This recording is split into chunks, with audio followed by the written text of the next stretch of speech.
News laundry மற்றும் the news minute அப்படின்ற 2 ஊடகங்கள் எலெக்ஷன் கமிஷனோடைய ரெக்கார்ட்ஸ், அதே போல் ஃபினான்ஷியல் ஸ்டேட்மெண்ட்டு, அப்புறம் ஏஜென்சியோட ஆக்ஷன்ஸ், அதாவது ரைடு விட்டது இதெல்லாம் வச்சு ஆய்வு பண்ணி இந்த டாக்குமெண்ட்டை ரெடி பண்ணியிருக்கிறாங்க. இவங்க கொடுத்த டாக்குமெண்ட் படி 30 நிறுவனங்கள் இவங்க எடுத்துருக்கிறாங்க. அதில் 335 கோடி பிஜேபிக்கு டொனேஷனாக போகப்பட்டிருக்கு. இந்த ஆண்டு காலம் பார்த்தீங்கன்னா 2018 2023 வரைக்கும் இந்த 30 நிறுவனங்களில் 23 நிறுவனங்கள் 187.58 கோடி ரூபாய் டொனேஷன் கொடுத்துருக்காங்க. இந்த 23 நிறுவனங்களுமே 2014 ரைடு நடத்துறாங்க தெரியுமா, அந்த வருஷம் வரைக்கும் பிஜேபிக்கு ₹1 கூட டொனேஷன் கொடுக்காதவங்க. அந்த ரைடு வந்ததுக்கு அப்புறம் தான் இந்த 23 நிறுவனங்களும் சேர்ந்து 187.58 கோடி ரூபாயை டொனேஷன் கொடுத்துருக்காங்க. அது மட்டும் கிடையாது, இன்னொரு 4 நிறுவனங்கள் 9.05 கோடி ரூபாயை டொனேஷன் கொடுத்துருக்குறாங்க. அது சென்ட்ரல் ஏஜென்சி ரைடு விட்ட 4 மாதத்தில் இந்த டொனேஷன் என்பது பிஜேபி கொடுக்கப்பட்டிருக்கு. அதுபோக 6 நிறுவனங்கள் ஏற்கனவே பிஜேபிக்கு டொனேஷன் கொடுத்துருக்குறாங்க. ஆனால் ரைடு விட்டதன் மூலமாக கூடுதல் தொகை, இப்போ ஒரு 5 வருஷம் கொடுத்த இடத்துல 1 கோடி ரூபா கொடுக்கக்கூடிய வேலையை இந்த ரைடு விட்டதன் மூலமாக இந்த நிறுவனங்கள் பிஜேபி கொடுத்துருக்கு. அதுபோக இன்னொரு 6 நிறுவனங்கள் ஒவ்வொரு வருடமும் பிஜேபிக்கு கொடுத்துருக்குறாங்க. ஒரு வருடம் கொடுக்காம விட்டதுனால அவங்களுக்கு ரைடு விட்டு அவங்கள்ட்ட இருந்தே டொனேஷனை பிஜேபி வாங்கியிருக்கு. இப்படி ரைடு நடக்கும் போதே இவங்க டொனேஷனை கொடுத்துருக்குறாங்க, இல்லை ரைடு நடந்த கொஞ்சம் மாதத்தில் டொனேஷன் கொடுத்துருக்குறாங்க. இப்படி டொனேஷன் வாங்க நிறுவனங்களுக்கு மோடி அவர்கள் பகரமாக நிறைய விஷயங்களையும் செஞ்சு கொடுத்துருக்காரு. அந்த பட்டியல்லாம் இப்போ நம்ம வாசிக்க போகிறதுல இருக்குது. இதில் சென்ட்ரல் ஏஜென்சி நான் சொல்கிறது சிபிஐ, இடி, ஐடி, ஜிஎஸ்டி அதிகாரிகள். அதே மாதிரி பணம் எப்படி வந்துச்சு அப்படின்னா, நம்மளுக்கெல்லாம் தெரியும் 2018 எலக்டோரல் பாண்டு மூலமாக பிஜேபிக்கு பணம் வந்திருக்கு. 2018க்கு முன்பு எலக்ட்ரோரல் ட்ரஸ்ட்னு ஒன்று இருந்துச்சு, காங்கிரஸ் ஆட்சி காலத்தில் கொண்டு வந்தாங்க. அதன் மூலமாகவும் 2023 வரைக்கும் பிஜேபிக்கு நிதி என்பது கொடுக்கப்பட்டிருக்கு. சரி, இப்போ நம்ம பட்டியலை பார்த்துருவோம். நிறுவனங்களுடைய பட்டியலில் முதல் நிறுவனம் என்னென்னா சோம் மதுபான நிறுவனம். இந்த நிறுவனம் மத்திய பிரதேசத்தில் இருக்கக்கூடிய நிறுவனம். 2018 2019 வரைக்கும் 4.25 கோடி ரூபாயை பிஜேபிக்கு டொனேஷன் கொடுத்துருக்காங்க. ஆனால் அடுத்த வருஷம் இந்த சோம் நிறுவனம் பிஜேபிக்கு டொனேஷன் கொடுக்கல. இப்படி டொனேஷன் கொடுக்காதனால என்னாச்சு தெரியுமா? ஜூலை 2020 ஜிஎஸ்டி இன்டெலிஜென்ஸ் ஆஃபீஸர்ஸ் 8 கோடி ரூபா இந்த நிறுவனம் விதிமீறல் பண்ணியிருக்கு அப்படின்னு சொல்லி ரைடு பண்ணி அந்த நிறுவனத்துடைய ஓனர்களை கைது பண்ணுறாங்க. இந்த நிறுவனத்துடைய ஓனர்கள் போபால் செஷன் கோர்ட்லையும் மேஜிஸ்ட்ரேட் கோர்ட்லையும் ஜாமீன் கேட்டு மனுவை தாக்கல் பண்ணுறாங்க. ஆனால் ஜாமீன் கிடைக்கவே இல்லை. ஆனால் ஆகஸ்ட் மாதம் ஜபல்பூர் ஹைகோர்ட்டில் இவங்களுக்கு ஜாமீன் கிடைக்கிது, வெளியே வர்றாங்க. இப்படி ஜாமீனில் வெளியே வந்த 10 நாளில் 1 கோடி ரூபாய் டொனேஷனை பிஜேபிக்கு இந்த சோம் மதுபான நிறுவனம் கொடுத்துருக்குறாங்க. அது மட்டும் கிடையாது, இன்னொரு 1 கோடி ரூபாயை 50 லட்சமாக பிரித்து அதே ஆண்டில் அக்டோபர் மாதமும் டிசம்பர் மாதமும் கொடுத்துருக்கு இந்த நிறுவனம். நல்லா கவனிங்க, இதில் ஜிஎஸ்டி ஆஃபீஸர்ஸ் நிதி முறைகேடு பண்ணியிருக்காங்கன்னு சொல்லிட்டு ஓனர்களை கைது பண்ணுறாங்க. ஜாமீன் 2 முறை கேட்டும் கொடுக்கல.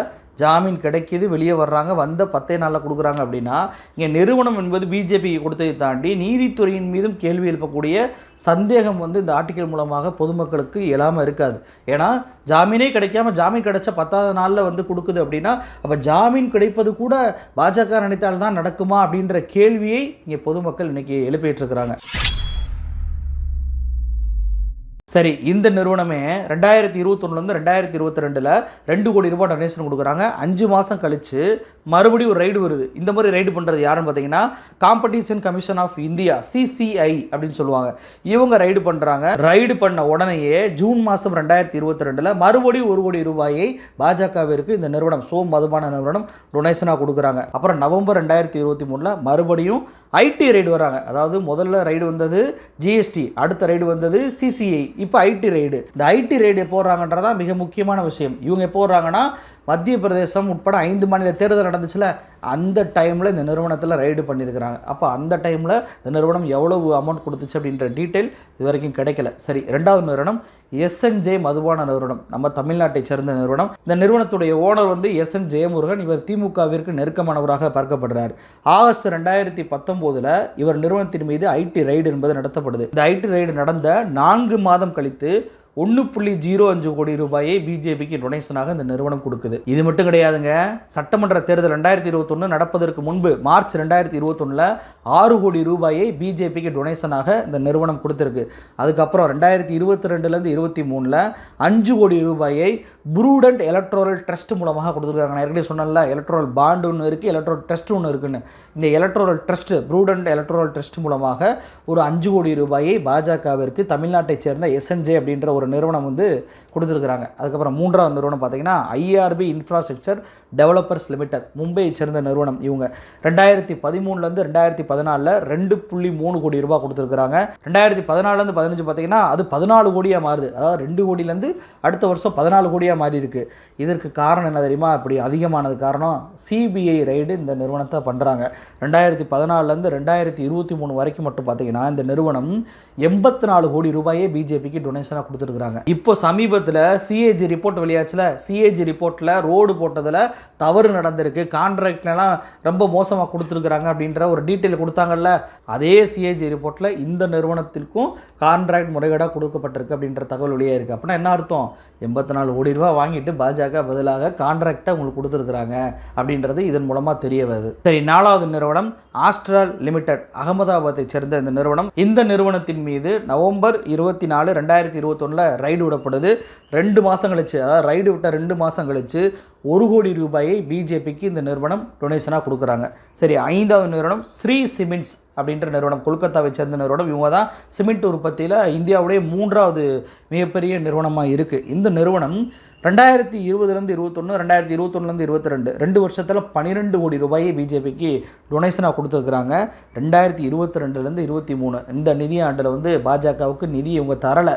இப்படி தராதனால என்ன ஆயிடுச்சு அப்படின்னா 2023 ஜூன் மாதம் ஐடி ரைடு பண்ணுறாங்க இந்த நிறுவனத்தின் மீது. அதே ஆண்டு ஜூலை 11 மினிஸ்ட்ரி ஆஃப் கார்ப்பரேட் அஃபேர்ஸ் இந்த நிறுவனத்தின் மீது நடவடிக்கை எடுங்க, இன்ஸ்பெக்ஷன் பண்ணுங்க அப்படின்னு சொல்லிட்டு ஒரு உத்தரவை போடுறாங்க. இதெல்லாம் எப்போ நடக்குது அப்படின்ற காலகட்டம் தான் ரொம்ப முக்கியமானது. இந்த நிறுவனம் வந்து சங்கி அப்படின்ற ஒரு சிமெண்ட் நிறுவனத்தை வாங்குவதற்காக பிளான் பண்ணி இறங்கிக்கிட்டு இருக்கிறாங்க. அதே நிறுவனத்தை வாங்குவதற்கு அதானியும் ஒரு முயற்சி எடுத்துக்கிட்டு இருக்கிறாரு.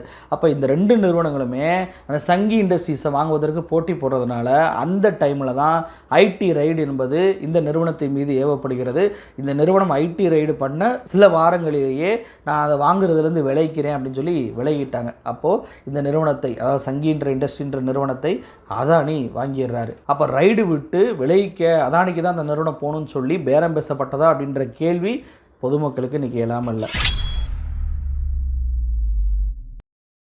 6வது நிறுவனம் யூஎஸ்வி பிரைவேட் லிமிடெட், மும்பையை சேர்ந்த இந்த நிறுவனம்.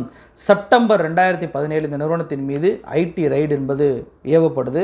1 மாதம் கூட ஆகலை, அதாவது ரைடு விட்டு 1 மாதம் கூட ஆகலை, 9 கோடி ரூபாயை பிஜேபிக்கு நிதியாக இந்த யூஎஸ்வி நிறுவனம் கொடுத்துருக்குறாங்க. 7வது நிறுவனம் கிறிஸ்டி ஃப்ரைடு கிராம், நாமக்கல்லை சேர்ந்த நிறுவனம். மதிய உணவு திட்டத்துக்கெல்லாம் இவங்க தான் ஃபுட்டை வந்து சப்ளை பண்ணிக்கிட்டு இருக்கிறாங்க. இந்த நிறுவனம் 2017 18 1 கோடி ரூபாயை டொனேஷன் கொடுத்துருக்குறாங்க பிஜேபிக்கு. ஜூலை 2018 இந்த நிறுவனத்தின் மீது ஐடி ரைடு விடப்படுது. ஐடி ரைடு விட்ட பின்பு 2020 வந்து இந்த ஐடி ரைடுக்கு எதிராக இந்த நிறுவனம் வந்து மெட்ராஸ் ஹைகோர்ட்டில் ஒரு வழக்கை தொடர்றாங்க. அந்த வழக்கு என்பது தள்ளுபடி பண்ணப்படுது. இப்படி தள்ளுபடி ஆனோனைய 2020 to 21 இந்த நிதியாண்டில் மட்டும் 1.96 கோடி ரூபாயை டொனேஷனாக இந்த நிறுவனம் பிஜேபி கொடுத்துருக்கு. அது மட்டும் கிடையாது, அதுக்கு அடுத்த ஆண்டுகள் 2021 to 22 2022 to 23 கிட்டத்தட்ட 3.82 கோடி ரூபாயை பிஜேபிக்கு இந்த நிறுவனம் டொனேஷனாக கொடுத்துருக்கு. சரி, அப்போ ஒரு கேள்வி எழலாம்ல, ஐடி ரைடு பண்ணாங்களே அந்த வழக்கெல்லாம் என்னாச்சு அப்படின்னு சொல்லி கேட்கலாம்ல.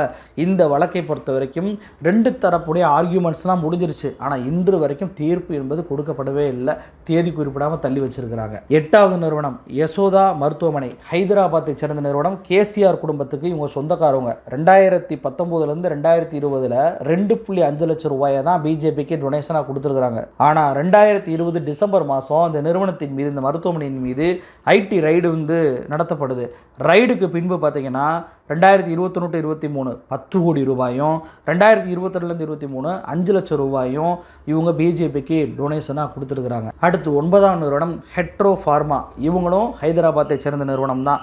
பிஆர்எஸ் ராஜ்யசபா எம்பியாக இருக்கக்கூடிய பார்த்தசாரதி ரெட்டி, இவருக்கு சொந்தமான நிறுவனம் தான். இந்த பார்த்தசாரதி ரெட்டி தான் இருக்கிற எம்பிக்களே பணக்கார எம்பியாக இருக்கக்கூடியவர். இவருடைய இந்த நிறுவனம் வந்து 2019 2020 ஒரு 25 லட்சம் ரூபாயை டொனேஷனாக பிஜேபி கொடுக்குறாங்க. 2014 50 லட்சம், 2017 2 லட்சம், 2020 to 21 1 கோடி ரூபாய் டொனேஷனை பிஜேபி கொடுத்துருக்குறாங்க. இந்த நிறுவனத்தின் மீது அக்டோபர் 2021 அன்று ஐடி ரைடு என்பது நடத்தப்படுது. இப்படி ஐடி ரைடு நடத்தப்பட்டதன் பின்பு பார்த்தீங்கன்னா பிப்ரவரி 2022 இந்த ப்ரூடென்ட் எலக்ட்ரோரல் ட்ரஸ்ட், நான் ஏற்கனவே சொன்னால, இந்த ப்ரூடென்ட் எலக்ட்ரோரல் ட்ரஸ்ட் இவங்க மூலமாக 5 கோடி ரூபாயை பிஜேபி டொனேஷனாக கொடுத்துருக்கு. நல்லா கவனிச்சுனே தெரியும், இவ்வளோ பெரிய நிறுவனம், பணக்கார எம்பி இவர் தான். இவருடைய நிறுவனம் வந்து 25 லட்சம், 50 லட்சம், 1 கோடி இப்படி தான் டொனேஷன் கொடுத்துட்டு இருந்தாங்க. ஆனால் ரைடு நடத்தப்பட்ட உடனே பார்த்தீங்கன்னா டொனேஷன் 5 கோடியாக மாறுது. அதுக்கப்புறம் அடுத்த ஆண்டு 2022லேருந்து 23 மீண்டும் 5.23 கோடி ரூபாயை பிஜேபிக்கு டொனேஷனாக கொடுக்குறாரு. அதுக்கப்புறம் மறுபடியும் 4.2 கோடி ரூபாயை பிஜேபிக்கு டொனேஷனாக கொடுத்துருக்குறாங்க இந்த நிறுவனம். சரி, 10வது நிறுவனம் future gaming and hotel services private limited. இந்த நிறுவனம் லாட்ரி மார்ட்டினுக்கு சொந்தமான நிறுவனம். இந்த நிறுவனத்தின் மீது 2019 மே மாதம் ஐடி ரைடு என்பது நடத்தப்படுது. இப்படி ஐடி ரைடு நடத்தினா அடுத்த வருடம், அதாவது தேர்தலுக்கு முந்தி மார்ச் 2021 இந்த ப்ரூட்டன் எலக்ட்ரல் ட்ரஸ்ட் மூலமாக மட்டும் 100 கோடி ரூபாயை பிஜேபிக்கு டொனேஷனாக கொடுக்குறாங்க. 1 ரூபா 2 ரூபா இல்லைங்க, 100 கோடி ரூபாய். இதுதான் அதிகமான ஒரு தொகையாக கொடுக்கப்பட்டிருக்கு. இந்த 100 கோடி ரூபாயை இவருக்கு வந்து கொடுக்குறாரு. அதே போல் 2022லேருந்து 23 பிஜேபிக்கு நேரடியாக ட்ரஸ்ட் மூலமாக இல்லாமல் நேரடியாகவே ஒரு 5 கோடி ரூபாயை இந்த நிதியாக பிஜேபிக்கு நிதியாக இந்த நிறுவனம் கொடுக்கப்பட்டிருக்கு. இப்படி இந்த நிறுவனத்திற்கு கொடுத்தனால பார்த்தீங்க அப்படின்னா சீரடி எக்ஸ்பிரஸ் அப்படின்னு சொல்லிட்டு கோயம்புத்தூரில் ஒரு தனியார் எக்ஸ்பிரஸாக தான் இந்தியாவிலேயே முதல் தனியார் எக்ஸ்பிரஸ்லாம் சொன்னாங்க தென்னக ரயில்வேலேயே. அந்த எக்ஸ்பிரஸ் இவருடைய நிறுவனத்துக்கு சொந்தமானதான். 100 கோடி ரூபா பிஜேபிக்கு எலெக்ஷனுக்கு, தமிழ்நாடு எலெக்ஷனுக்கு கொடுத்த உடனேயே அவருக்கு இப்படிப்பட்ட திட்டத்தை வாங்கி கொடுத்துருக்கு பிஜேபி. 11வது நிறுவனம் கேஏஎல்எஸ் கால்ஸ் மதுபான நிறுவனம். இவங்களும் தமிழ்நாட்டை சேர்ந்தவங்க தான். டாஸ்மாக்கு அதிகமாக சப்ளை பண்ணுறவங்களே இந்த நிறுவனம் தான். இந்த நிறுவனத்தின் மீது ஆகஸ்ட் 2019 ஐடி ரைடு என்பது நடத்தப்படுது. அதுக்கு அடுத்த வருடம் 5 கோடி ரூபாய் நிதியாக பாஜக கொடுக்குறாங்க. 2021-23 3 கோடி ரூபாய் நிதியாக கொடுக்குறாங்க. அது மட்டும் கிடையாது, இந்த நிறுவனத்துக்கு சொந்தமான ரங்கநாயகி ஏஜென்சி இந்த நிறுவனத்திற்கு 2021லேருந்து 22 2 கோடி ரூபாயும், 2022லேருந்து 23 2 லட்சம் ரூபாயும் இவர்களுக்கு பாஜகவுக்கு நிதியாக இந்த நிறுவனம் வந்து கொடுக்கப்படுது. இதில் இந்த நியூஸ் பண்ணிட்டும் சரி, நியூஸ்லாண்டிலும் சரி, இந்த நிறுவனத்துக்கு கால் பண்ணி கேட்குறாங்க, நீங்கள் என்னங்க இப்படி நிதி கொடுத்துருக்குறீங்களே அப்படின்னு சொல்லி கேட்கும்போது, இல்லைங்க நாங்கள் எங்களை யாரும் மிரட்டலை, நாங்களாக தான் நிதி கொடுத்தோம், எல்லா கட்சிக்கும் கொடுத்துருக்கோம் அப்படின்னு சொல்லியிருக்கிறாங்க. ஆனால் உண்மையிலேயே இந்த நிறுவனம் என்பது இதுவரைக்கும் எந்த கட்சிக்கும் டொனேஷன் கொடுத்ததே இல்லை, பிஜேபிக்கு தான் கொடுத்துருக்குறாங்க. 12வது நிறுவனம் ஸ்ரீபால் இண்டஸ்ட்ரீஸ் லிமிடெட், அகமதாபாத்தை சேர்ந்த இந்த நிறுவனம் 2019லேருந்து 2020 2.25 கோடி ரூபாயை பாஜக நிதியாக கொடுக்குறாங்க. அதுக்கு அடுத்த 2 வருஷம் பிஜேபிக்கு நிதியே தரலை. இப்படி 2 வருஷமாக நிதி கொடுக்காதனால ஜூலை 2022 இந்த நிறுவனத்தின் மீது ஐடி ரைடு என்பது விடப்படுது. இப்படி ஐடி ரைடு விடப்பட்ட உடனேயே 2022-23 அதே வருஷத்திலேயே 2.61 கோடி ரூபாயை பாஜகவிற்கு நிதியாக இந்த நிறுவனம் கொடுக்குது. நல்லா கவனிச்சுன்னா தெரியும், 2 வருஷம் நிதி கொடுக்காமல் விட்டோடனே ரைடு விடப்படுது. உடனே வந்து நிதியை வந்து இந்த நிறுவனம் பிஜேபிக்கு கொடுத்துருக்குறாங்க. சரி, 13வது நிறுவனம் லலிதா ஜுவல்லரி, தமிழ்நாட்டை சேர்ந்த நிறுவனம். மார்ச் 2021 ஐடி ரைடு என்பது இந்த லலிதா ஜுவல்லரி மேலே விடப்படுது. அதே வருஷம் 2021லேருந்து 22 1 கோடி ரூபாயை பிஜேபிக்கு நிதியாக லலிதா ஜுவல்லரி கொடுக்குறாங்க. 14வது நிறுவனம் Aurobindo reality and infrastructure private limited, ஹைதராபாத்தை சேர்ந்த நிறுவனம். இவங்க 2020லேருந்து 21 9 கோடி ரூபாய் டொனேஷன் கொடுக்குறாங்க. அடுத்த வருஷம் பணம் தரலை, பிஜேபிக்கு நிதியை வந்து கொடுக்கல.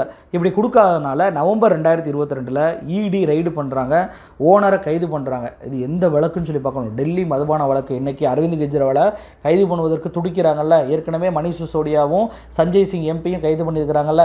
ஒட்டுமொத்த ஆம் ஆத்மி கட்சியுமே குற்றவாளியாக இந்த டெல்லி மதுபான வழக்கில் தான் இவங்க வந்து இது பண்ணியிருக்கிறாங்க. இந்த மதுபான வழக்கே பார்த்தீங்க அப்படின்னா இந்த நிறுவனம் இவங்களுக்கு டொனேஷன் கொடுக்க நிறுத்தினால தான் இடி ரைடு பண்ணதா அப்படின்ற கேள்வியை இந்த டைம்லைன் நம்மளுக்கு சொல்லுது.